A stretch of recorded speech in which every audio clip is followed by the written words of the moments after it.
Thank you. Nice crowd. What a good-looking group of people. Well, we have some very, very good news today, and a lot of good things are happening for our country. Please sit down.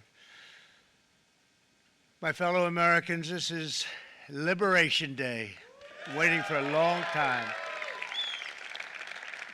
April 2nd, 2025 will forever be remembered as the day American industry was reborn, the day America's destiny was reclaimed, and the day that we began to make America wealthy again. We're going to make it wealthy, good and wealthy. For decades, our country has been looted, pillaged, raped, and plundered by nations near and far, both friend and foe alike. American steelworkers, auto workers, farmers, and skilled craftsmen, we have a lot of them here with us today. They really suffered gravely. They watched in anguish as foreign leaders have stolen our jobs, foreign cheaters have ransacked our factories, and foreign scavengers have torn apart our once beautiful American dream. We had an American dream that you don't hear so much about. You did 4 years ago, and you are now, but you don't too often, and for many years and decades even, you didn't hear too much about. Our country and its taxpayers have been ripped off for more than 50 years, but it is not going to happen anymore. It's not going to happen. In a few moments, I will sign a historic executive order instituting reciprocal tariffs on countries throughout the world. Reciprocal, that means they do it to us and we do it to them. Very simple, can't get any simpler than that. This is one of the most important days, in my opinion, in American history. It's our declaration of economic independence. For years, hardworking American citizens were forced to sit on the sidelines as other nations got rich and powerful, much of it at our expense. But now it's our turn to prosper, and in so doing, use trillions and trillions of dollars to reduce our taxes and pay down our national debt, and it'll all happen very quickly. With today's action, we are finally going to be able to make America great again, greater than ever before.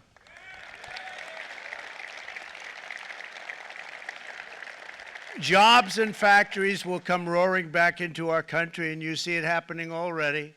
We will supercharge our domestic industrial base. We will pry open foreign markets and break down foreign trade barriers. And ultimately, more production at home will mean stronger competition and lower prices for consumers. This will be indeed the golden age of America. It's coming back, and we're going to come back very strongly. We're pleased to be joined on this momentous occasion by Vice President J.D. Vance. J.D., thank you. Thank you. Thank you very much. Where are you, J.D.? No, that wasn't too hard to find. I was looking, you know, he likes to take a low-key attitude, so it'd usually be sitting right in front. He's gaining a lot of confidence, Mike, isn't he? And nearly my entire cabinet is here, as well as Speaker Mike Johnson, who's done an amazing job. And with the great success we had last night in Florida, we have a majority of 7, and 7's like a lot when we had it at 1, right? You've done a fantastic job, and many of the members of the House and Senate are with us. Senators, Congressmen, thank you all for being with us. We appreciate it. For decades, the United States slashed our trade barriers on other countries, while those nations placed massive tariffs on our products and created outrageous non-monetary barriers to decimate our industries. And in many cases, the non-monetary barriers were worse than the monetary ones. They manipulated their currencies, subsidized their exports, stole our intellectual property, imposed exorbitant VAT taxes to disadvantage our products, adopted unfair rules and technical standards, and created filthy pollution havens. They were absolutely filthy, but they always came to us and they said, we're violating, we should pay for it. It's all detailed in a very big report by the U.S. Trade Representative on foreign trade barriers, and I'll just hold it up for you. It's available, and you don't have to pay too much. As I understand it, you'll pay nothing. It's a lot of work for something, actually, because it's a special book. It's frankly, it's very upsetting when you read it, when you see what people have been doing to us for 30 years. This all happened with no response from the United States of America, none whatsoever. But those days are over. Let me offer just a few examples of the vicious attacks our workers have faced for so many years. The United States charges other countries only a 2.4 tariff on motorcycles.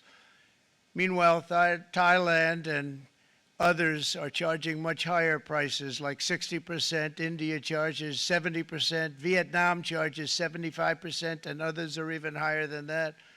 Likewise, until today, the United States has for decades charged a 2.5 tariff.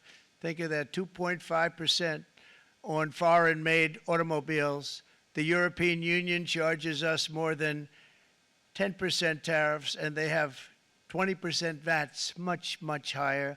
India charges 70%, and perhaps worst of all are the non-monetary restrictions imposed by South Korea, Japan, and very many other nations. As a result of these colossal trade barriers, 81% of the cars in South Korea are made in South Korea. 94% of the cars in Japan are made in Japan. Toyota sells 1 million foreign-made automobiles into the United States, and General Motors sells almost none. Ford sells very little. None of our companies are allowed to go into other countries. And I say that, friend and foe, and in many cases, the friend is worse than the foe in terms of trade. But such horrendous imbalances have devastated our industrial base and put our national security at risk. I don't blame these other countries at all for this calamity. I blame former presidents and past leaders who weren't doing their job. They let it happen, and they let it happen to an extent that nobody can even believe. That's why, effective at midnight, we will impose a 25% tariff on all foreign-made automobiles.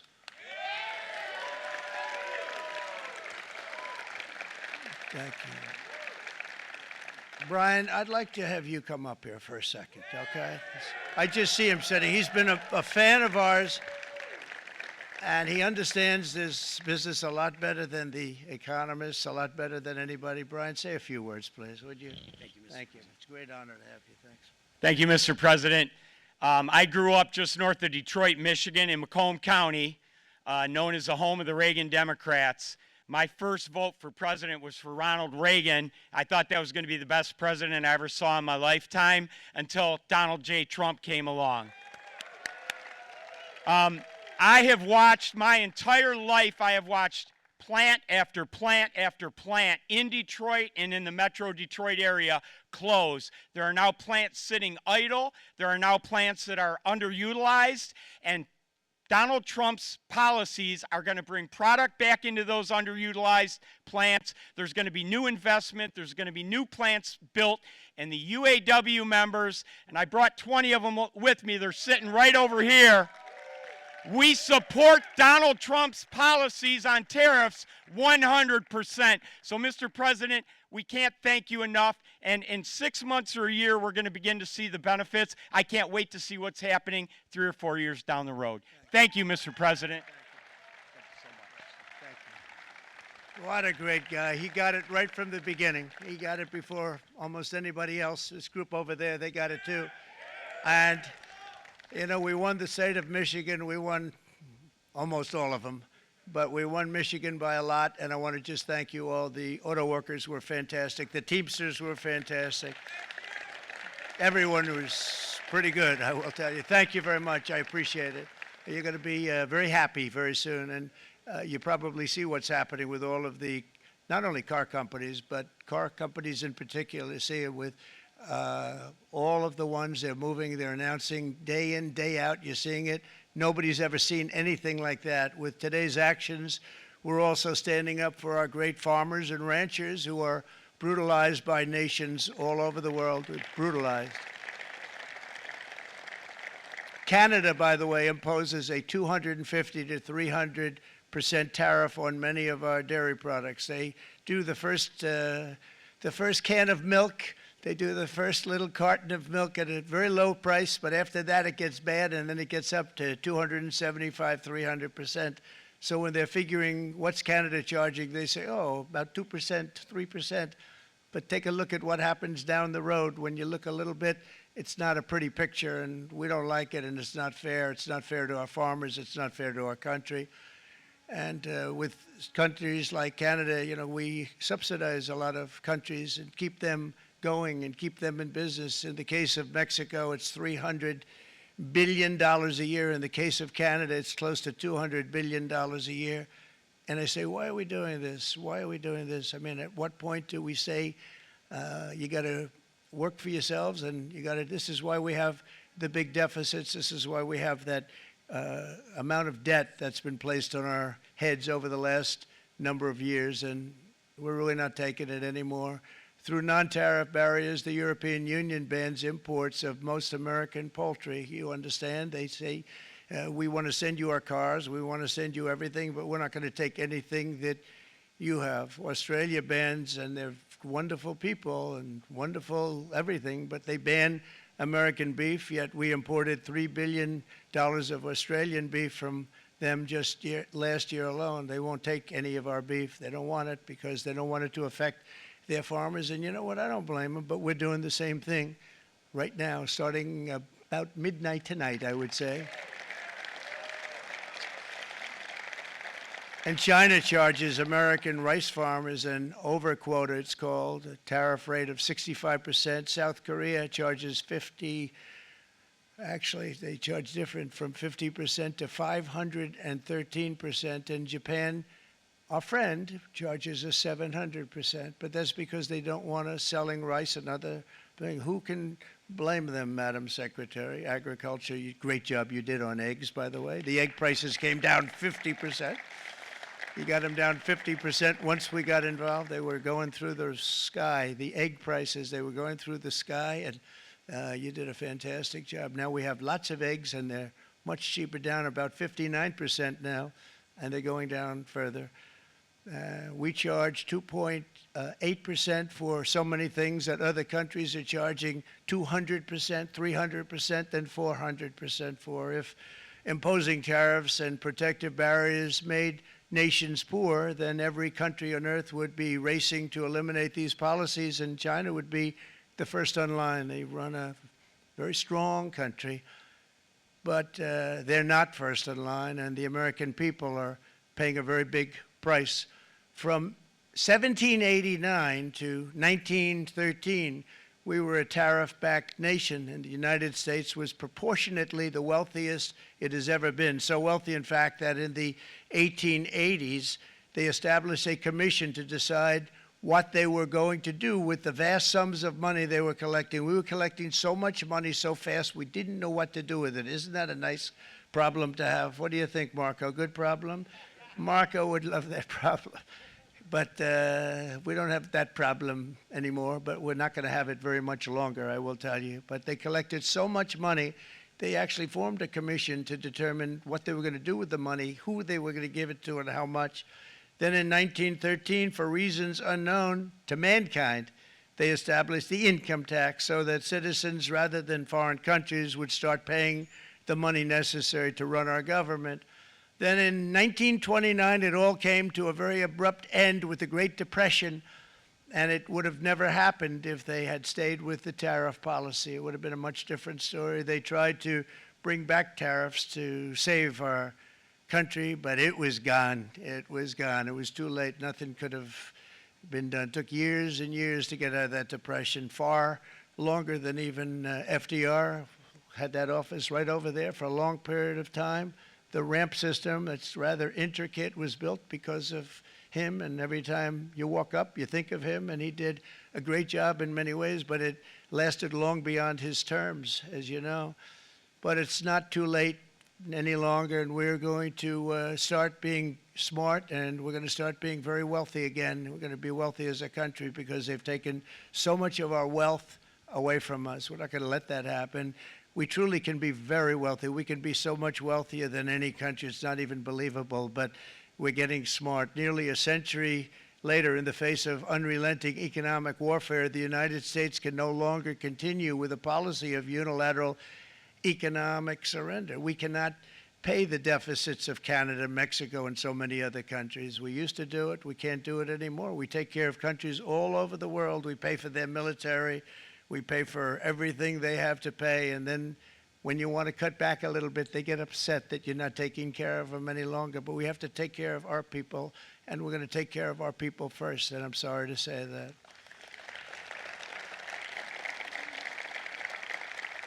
And today we're standing up for the American worker, and we are finally putting America first.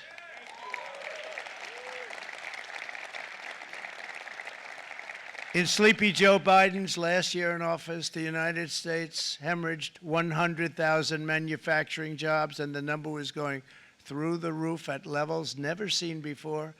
And our trade deficit reached a record $1.2 trillion, which is unheard of.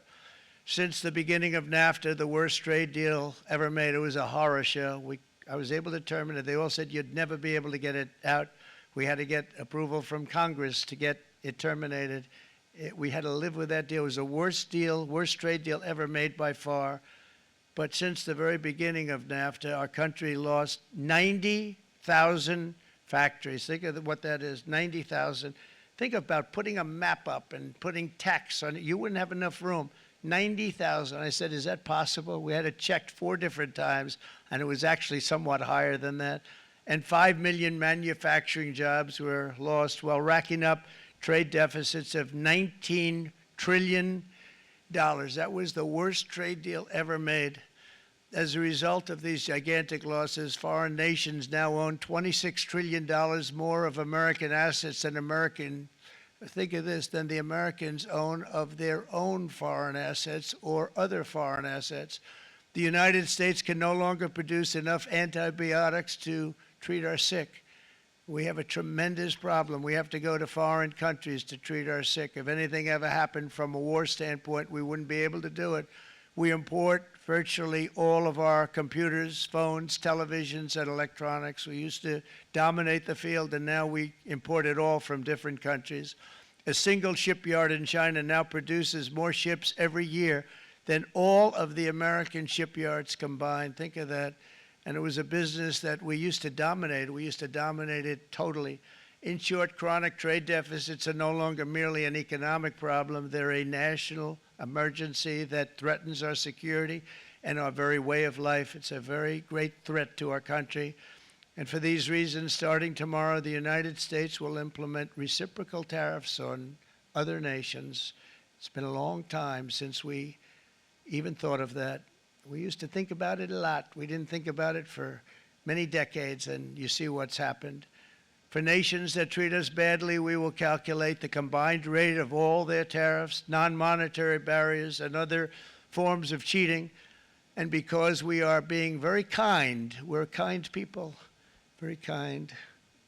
You're not so kind when you got ripped off with your salaries. My auto worker friends and my Teamster friends and all of the unions that typically voted Democrat, they're not voting Democrat anymore because worker, whether union or non-worker, they're for the Republicans now.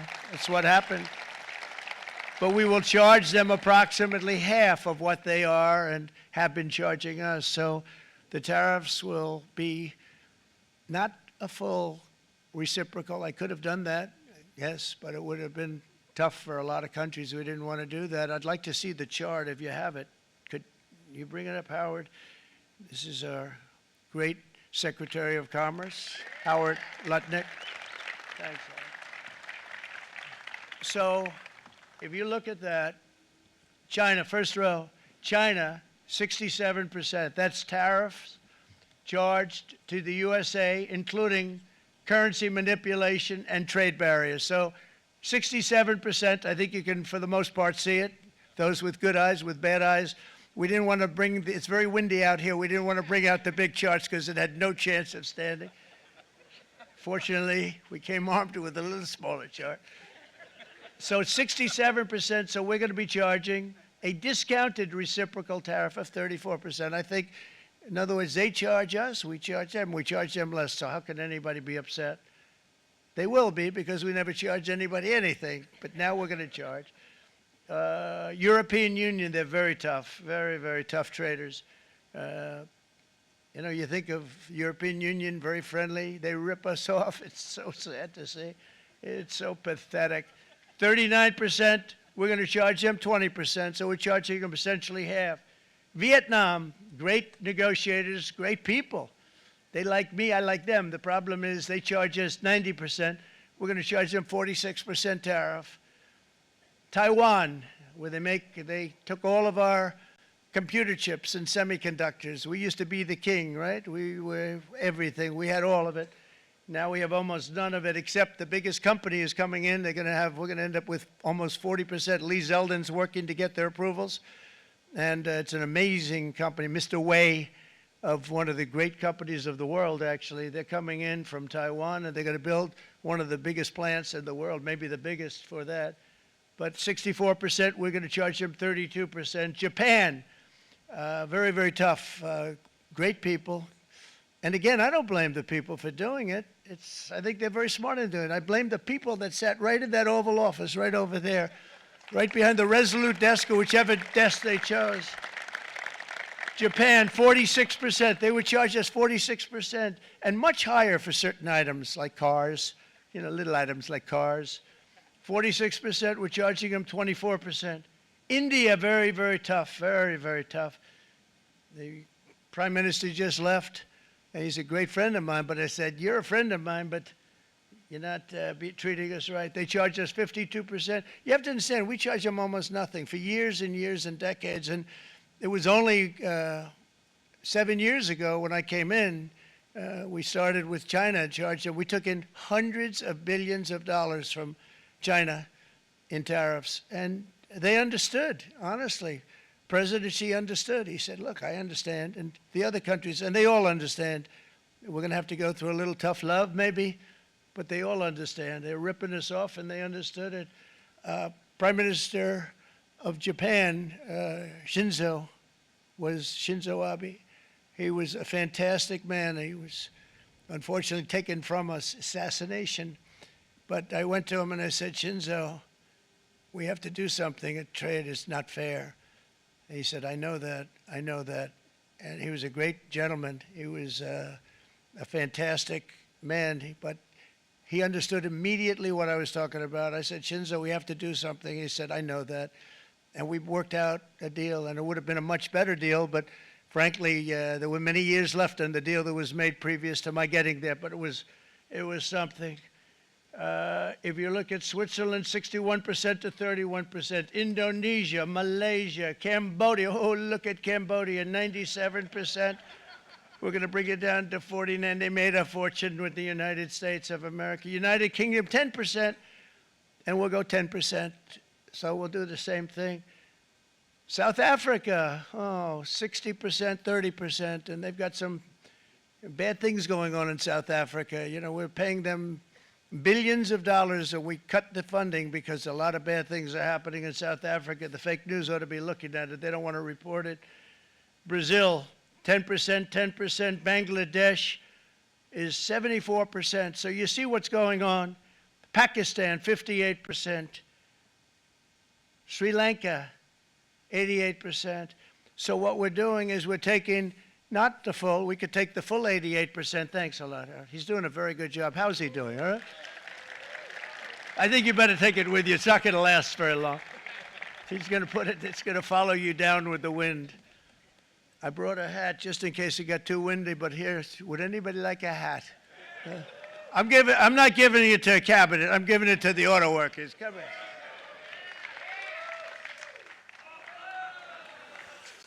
Thank you, fellas. Get it. That's it. That's it.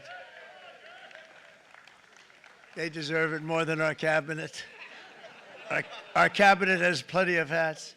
But you see the numbers. The numbers are so disproportionate. They're so unfair. At the same time, we will establish a minimum baseline tariff of 10%. You notice that on the chart. And that'll be on other countries to help rebuild our economy and to prevent cheating. So we're going to have a minimum of cheating, and we're going to be very severe on the people that at the gate that watch the tariffs and watch the product coming in, because there's been a lot of bad things happening at the gate because the money is so enormous that you're talking about. There's never been probably anything like it in terms of the enormity, and there are a lot of bad things happen at the people that do the check-in, and they're looking at 10-year jail sentences if they do play. We're going to treat them so good, but if they cheat, the repercussions are going to be extremely strong.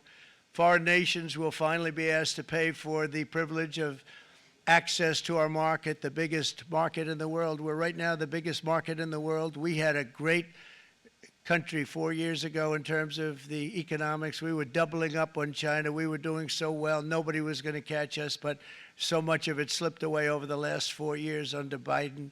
I campaigned on this policy throughout last year, and today that promise was made, and it was also a promise, as you know, that was kept. Promises made, promises kept.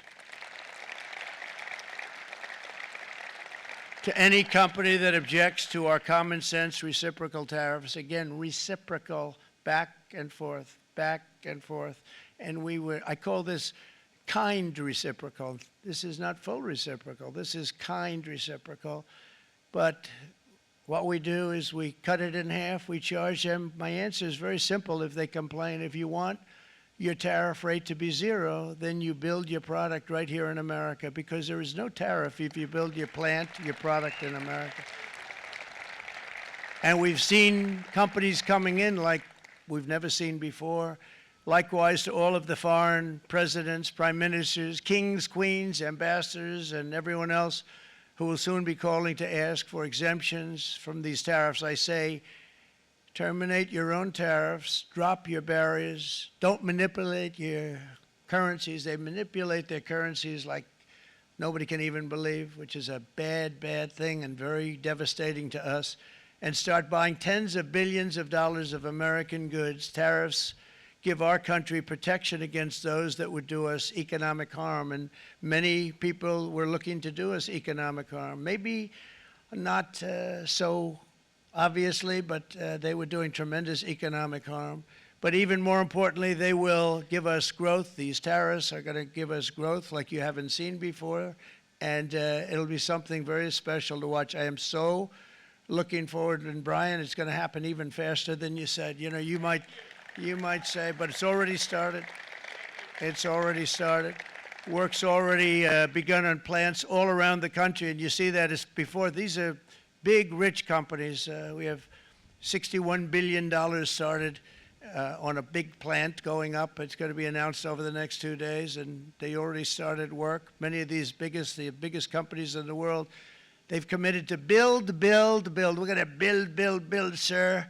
And they came here to see me, and they wanted to know if they could have a press conference. I do as many as I can. I'm pretty busy trying to stop Russia and Ukraine and the Middle East. We got to stop that. We got to stop the Houthis, which we're making tremendous. They like shooting ships down and out of the water, sinking ships.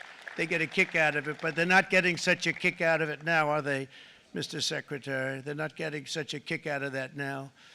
But here are just a short list of some of the companies that have already announced and committed to investment. And this is a company that built its factories and its plants in China. Apple is going to spend $500 billion. They never spent money like that here. They're going to build their plants here. SoftBank, OpenAI, and Oracle, great companies, are investing $500 billion almost immediately. NVIDIA, a hot company, is investing hundreds of billions of dollars. They just announced. TSMC, the biggest, most important company in the world of chips from Taiwan, with no investment from us, is investing $200 billion. And they said the reason was, number one, the election of November 5th, and number two, the tariffs. They don't want to pay the tariffs, and the way they're not paying it is to build their plant here. So we're going to go from almost no percentage. We used to have 100% of the chip market. Now it's all in Taiwan. Almost all of it's in Taiwan. A couple of other countries, but mostly in Taiwan. And think of it. We had 100%. We lost it because of people in that office that didn't do their job. They allowed it to be stolen from us. Johnson & Johnson, great company, $55 billion. Eli Lilly, $27 billion. Meta is investing $500 billion. Wow. The MAC is investing $20 billion. CMA, CGM, $20 billion. And then you have Merck and Clarios, Stellantis, General Motors, GE Aerospace, Honda, Nissan, Hyundai are all putting in billions and billions of dollars, and they're committed 100%. So. And we've never had, and this is after 2.5 months. This is after just a short, this all took place as soon as we came out with what everybody wanted to do. You know, I watched a gentleman today on television, he used to work with Lee Iacocca, a very respected automobile person, and he said, you know, because they're asking people, and they try and get as many negative people as they can, but they can't find them too much. It's pretty hard to find in terms of what we're doing, especially when they see all this investment. They said, so tell me, what do you think of what Trump is doing from the automobile standpoint? He said, I can't believe it. Somebody is finally, he's an older guy, real pro, really top guy, with Lee Iacocca. He said, I never thought I'd see the day when this would happen, where somebody had the courage to go and do what has to be done. This is transforming our nation. Our entire nation is going to be transformed, not only with the cars, but on every single other item that's built. We're going to become an industrial powerhouse. And he said that so beautifully today. In fact, I'm going to find out, I'm going to get a tape, and Bruce, I'm going to get that tape, and I'm going to send it to you out in Long Island, and you're going to play it for the people. And all your union workers and your non-union workers out there, you got a pretty even split. But we have, so far, it looks like we're going to have about $6 trillion of investments, and you wouldn't do that in years in this country over the last number of years. $6 trillion, and that's going to be much higher by the end of the year. And think of what $6 trillion is. You wouldn't have even a small percentage of that under this other system. We're going to be an entirely different country, and it's going to be fantastic for the workers. It's going to be fantastic for everyone. There will never have been a transformation of a country like the transformation that's already happening in the United States of America. It's an incredible thing to watch, and it's incredible to meet with the top people, people that you read about, very wealthy people, or people that are great managers and executives and presidents of big public companies, and to watch the enthusiasm they have now that they didn't have. They gave up on our country. They went to foreign countries and they built. Companies are pouring into our country at levels never seen before, with jobs and money to follow, and it's really beautiful. In the coming days, there will be complaints from the globalists and the outsourcers and special interests and the fake news. Always, the fake news will always complain. But never forget, every prediction our opponents made about trade for the last 30 years has been proven totally wrong. They were wrong about NAFTA. They were wrong about China. They were wrong about the Trans-Pacific Partnership, which would have been a disaster if I didn't terminate it. If I didn't terminate that, United Auto Workers, you would have had no jobs in this country. You would have had no jobs. It was all going to other countries. In my first term, they said tariffs would crash the economy. Instead, we built the greatest economy in the history of the world. And again, I have great respect for President Xi of China, great respect for China, but they were taking tremendous advantage of us, and I commend them for that. I say, hey, if you can get away with it, that's okay. But, you know, they understand exactly what's happening, and they probably, most of them are saying it's about time they did something, but and they're going to fight, and they're going to fight fair. Everyone's going to fight. You know, it's like, I say to the leaders, look, you got to take care of your country, but we have to start taking care of our country now. We can't do what we've been doing for the last 50 years. From the day of my election, the stock market went up in my first term 88%, with NASDAQ going up 155%, more than any president has ever had in any term in office, by far.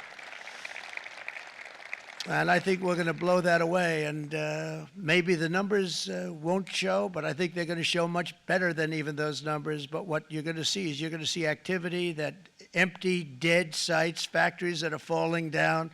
Those factories will be knocked down, and they're going to have brand new factories built in their place. They're not only talking about renovating, they're talking about brand new, the best anywhere in the world, the biggest anywhere in the world. I have a friend who builds car plants. And I said, I want to see the biggest and the best. He said, well, we have to go to Mexico. I said, no, I want to see it in the United States. He said, we're not building them in there. This is a year and a half ago during the campaign. He said, we're not building it. You'd have to go to Mexico. When I was starting to decide to run, and I went to number one in the polls very rapidly, I want to say, like let's say in the first hour, and then shortly thereafter, it looked like I was going to win, and the fake news was saying, "Oh no, don't do this." What they don't know is if I didn't win, they would have really been in trouble, because nobody wants to read them anyway. But I tell you what, when it looked like I was going to win, I announced that I was going to be doing exactly what we're talking about today. Great consistency, actually, because I've been talking about it for 40 years. But because I saw what was happening 40 years ago. If you look at my old speeches when I was young, very handsome, my old speeches, and that people would say I'd be on a television show, I'd be talking about how we were being ripped off by these countries. I mean, nothing changes very much. The only thing that changed were the countries, but nothing really changes. But it's why it's such an honor. It's such an honor to be finally able to do this. If you look at China, I took in hundreds of billions of dollars in my term, hundreds of billions. They never paid 10 cents to any other president, and yet they paid hundreds of billions, so much so that Biden couldn't do anything. They wanted to try and terminate it because he had a very special relationship with China. You know what the relationship was? He had a special relationship. But the numbers were so big, that they couldn't do it. So they did ease it up. They did things that they shouldn't have done. They made it a lot more comfortable for them, but they couldn't do it because the numbers were hundreds of billions of dollars, and I did that. And we were on our way to doing something like incredible. And then we had a very bad election happen, a very bad election. A lot of bad things happened. So when I said we got to do it again, I said we have to make it too big to rig. And we made it too big to rig, and we won in records, and it was a monumental win. And it was such an honor to see so many of you, like Brian and your friends, here with us to celebrate, and to more importantly celebrate what we're doing, because that wouldn't be a full celebration if we didn't do this, because this will be an entirely different country in a short period of time.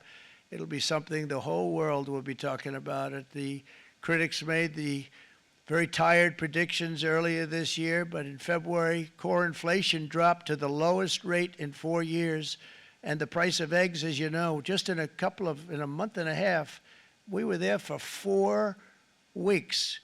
And the first week, I got blamed for eggs. I said, I just got here. They said eggs have gone up at like 250%, and you can't get eggs. And they were going crazy. And I said, I just got here. And then we got to work on eggs, and we got to work on everything. And our great Secretary of Agriculture, you did a fantastic job. Brooke Rollins, she did a fantastic job. And as I said before, the price of eggs dropped now 59%, and they're going down more, and the availability is fantastic. They were saying that for Easter, please don't use eggs. Could you use plastic eggs? I said, we don't want to do that. We want to, and you really came through. It's an amazing job. Thank you very much, Brooke. You did great. But likewise, an old-fashioned term that we use, groceries. I used it in the campaign. It's such an old-fashioned term, but a beautiful term, groceries. It sort of says a bag with different things in it. Groceries went through the roof, and I campaigned on that. I talked about the word groceries for a lot, and energy costs now are down. Groceries are down. Gasoline is way under $3, and people are beginning to be able to buy things and live again. We brought prices way down. We created 10,000 already in a few weeks, new manufacturing jobs. And it was that took place in 1 month, numbers that they haven't seen in a long time. We had virtually no inflation under my term. We had virtually no inflation for 4 years, but after transitioning over to Sleepy Joe, it went from almost non-existent to the highest in the history of our country. They had the highest inflation in the history of our country, brought up by energy and bad spending and bad policy, and a lot of bad things happened. How about allowing millions and millions and millions of people to pour into our country with open borders, where it's so sad to see even now, and I see our great secretary you have done, stand up please, Christy, Stand up. Christy Nome. And Tom Holman. These people are doing a great job, but gotten them out in records. We have problems with judges that don't want them to go out. They want Tren de Aragua, and they want MS-13, the most vicious gangs ever. Nobody's ever seen anything like it. Absolute killer gangs. They kill people. They don't even think about it. And we put them out, and we have judges now, radical left judges that want to, they don't want them to go out. They want them to even be brought back. Let's bring them back. You've done a fantastic job, and please thank everybody. Homeland Security, thank everybody. Appreciate it. And we now have a border that's the best border that we've ever had, even better than it was my first term. My first term we did good, but this one we really specialized in. We've done really well. And we had records then. We had the best, safest border. 4 years ago, we had the best border there ever was. And now we have, you've actually matched it and done even better. And we're going to get it down the right way. And we want people, by the way, to come into our country, but we want to come in through a legal process. We want them to come in legally. We need more people. We need people to run these plants and to help the auto workers and the Teamsters and the non-union people and everybody else. But we need people and the farmers. And we're going to let people come in, but they want to come in. We want them to come in legally. They have to have the capability of loving our country, not people that hate our country. We don't want them in our country. And now we're going to pass the largest tax cuts in American history, and that's where we're relying on Mike and John Thune. And we will not cut Social Security, Medicare, or Medicaid benefits, and the Democrats will, because if they got in, the entire economy would collapse. This country was heading for a collapse under the people that you saw. They were horrible. I think one of the reasons people like the job, I have my highest approval ratings because I think they're comparing me to the worst administration in the history of our country, so I appreciate that at least. But Speaker of the House Mike Johnson and Senate Majority Leader, appreciate it, Mike, John Thune have been fantastic, by the way. But they've been working tirelessly on taking the next step to pass the plan for our one big, beautiful bill. I'd like to name it that if you can. One big, beautiful. I made that statement about 6 months ago, and everybody calls it one big, beautiful bill. And it will be that. It'll have everything, the big tax cuts and every incentive there is. And it'll be fantastic. And by the way, for the cars, we're asking for an interest deduction on a loan. So if you build the car, only in America we do it, Brian. If the car's not built in America, you don't get the interest rate deduction. But if you build the car in America, if you buy a car, if it's built in America, then you get an interest rate deduction, tax deduction, and that's a big thing. That's going to be a big thing. I think that's going to pay for itself very quickly, that deduction. Never happened. We've never had anything like that before. Somebody said, where do you get the idea? Because it's so basic. You would think that would have happened a long time ago. It never did, and I'm very happy it didn't because now I can say that was my idea.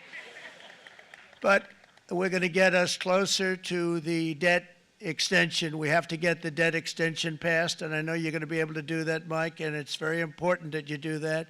And all of the other things that the Senate budget plan gives us, along with working, because I know they're working together, John and Mike, and the two bills are going very well together. We need to get our shared priorities done, including certain permanent tax cuts. We want the tax cuts to be permanent, spending cuts, energy and historic investments in defense, border, and so much more. We're covering everything. These will be phenomenal. There'll be no bill like this going to straighten. One bill is going to straighten out our country for many, many years to come.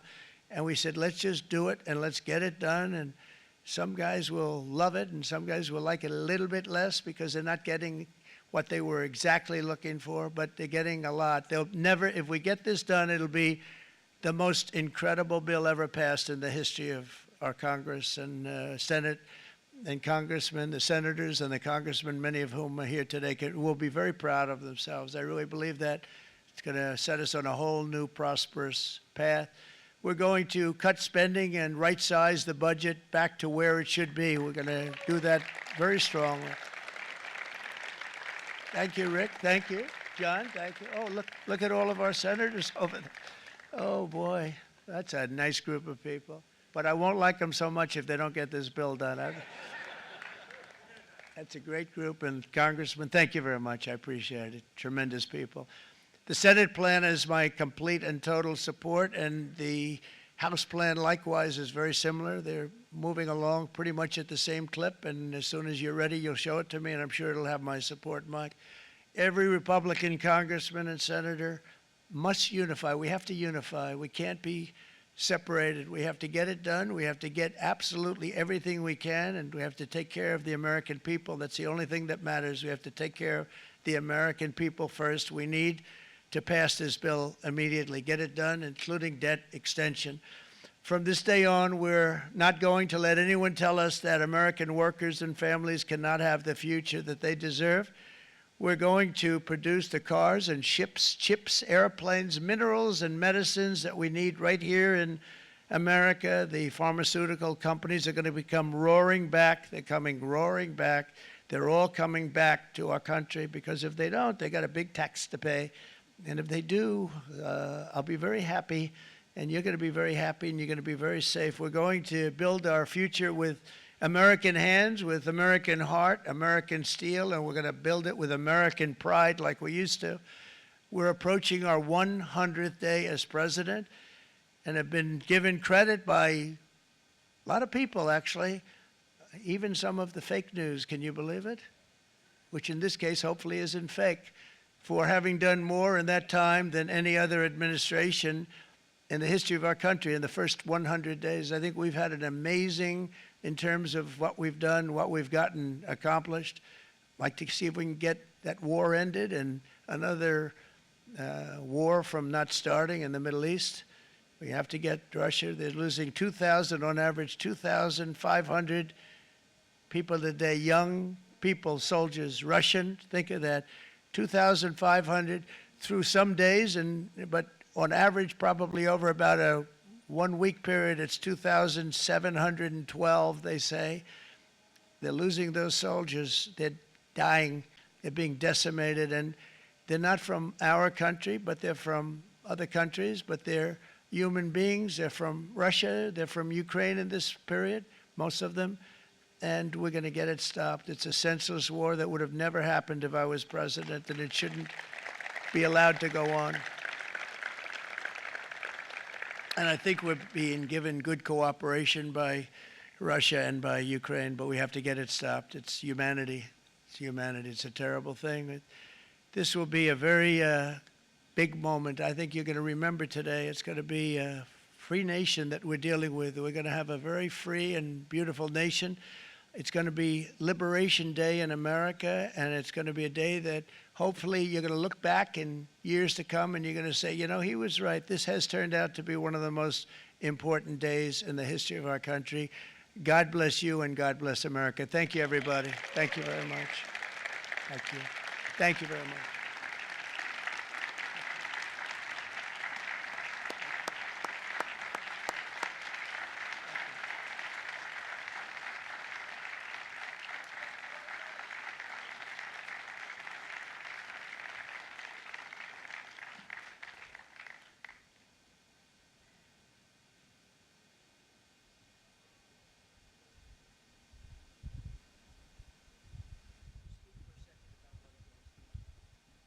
This is Will, everybody. He's going to just give you a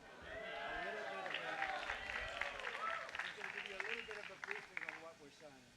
Good afternoon, y'all. We have two documents prepared for the president's signature today. One closes what's referred to as the de minimis loophole with respect to imports from the People's Republic of China.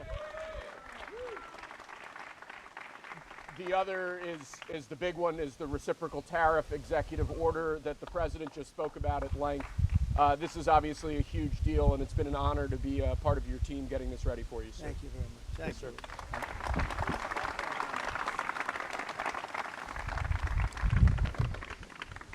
This is big stuff.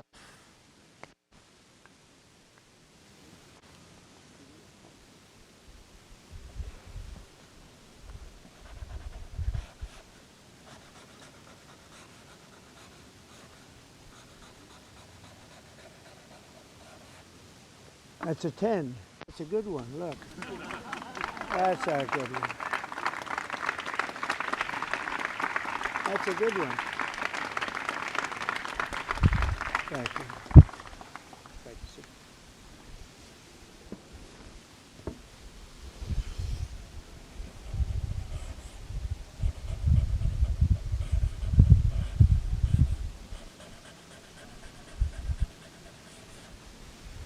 Okay, thank you very much. I'm going to hand out these pens now, if I can. Come on over. Yeah.